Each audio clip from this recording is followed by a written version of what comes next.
Daily Bible reading, 1 Samuel chapter 25, verses 1 through 25. Samuel died, and all Israel gathered and made lament for him, and they buried him in Ramah, his home.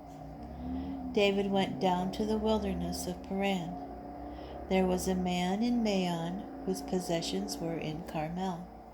The man was very wealthy. He owned 3,000 sheep and 1,000 goats. At the time he was shearing his sheep in Carmel. The man's name was Nabal, and his wife's name was Abigail. The woman was intelligent and beautiful, but the man, a Calebite, was a hard man and an evildoer.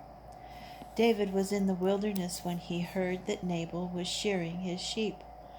David dispatched 10 young men, and David instructed the young men, "Go up to Carmel. When you come to Nabal, greet him in my name. Say as follows: To life, greetings to you and to your household and to all that is yours.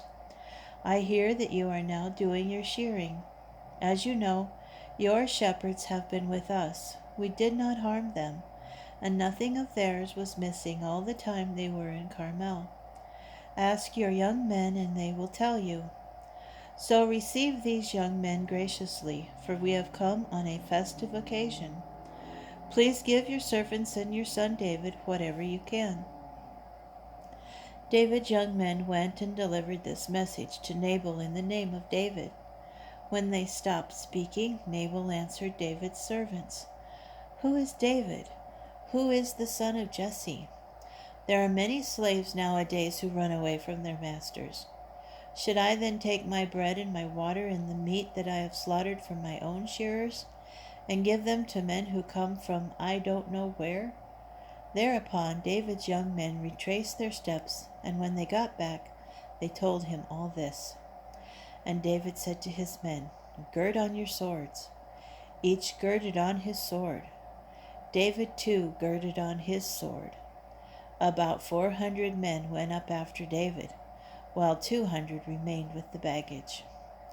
One of Nabal's young men told Abigail, Nabal's wife, that David had sent messengers from the wilderness to greet their master, and that he had spurned them. "But the men had been very friendly to us. We were not harmed, nor did we miss anything all the time that we went about with them while they were in the open. They were a wall about us both by night and by day all the time that we were with them tending the flocks. So consider carefully what you should do, for harm threatens our master and all his household. He is such a nasty fellow that no one can speak to him."